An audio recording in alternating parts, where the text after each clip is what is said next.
Why do we need a smartphone that we use less? Smartphones used to be these tools that were supposed to make us more creative and more productive, just like the personal computer, right? It was a bicycle for the mind. But today on smartphones, we just keep doom scrolling, and we wanted to create a product that help people be more in focus, right? So if you put the phone down, you can still be notified about the most important things that are happening without always checking your screen. I don't know about you, but for me, sometimes when I have to respond to an important message, I just happen to go into my social media and scroll a bit afterwards. Yeah, so it's keeping you engaged in the process.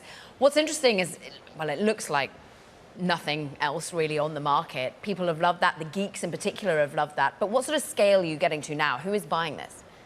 Yeah, so we're targeting a very different consumer base. As a startup, we're really focused on our users, the young creatives.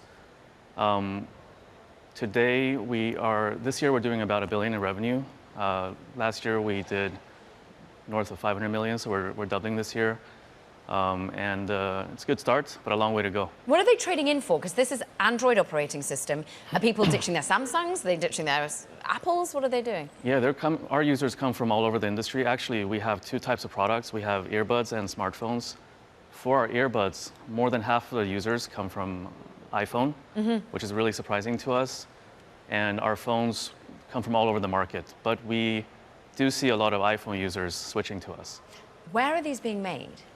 We manufacture most of our phones in India, but we also have a site in China, and we have a new site coming up soon as well. Where would that be?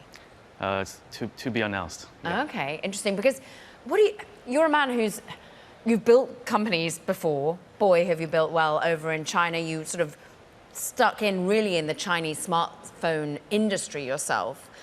And now we're seeing this pushback in America in particular, of manufacturing in the United States. What do you make of that ability, that capability to get the scale, the talent here in the US? It's not something that we thought about a lot because we've been really focused on markets like Europe and India, and we're manufacturing in India.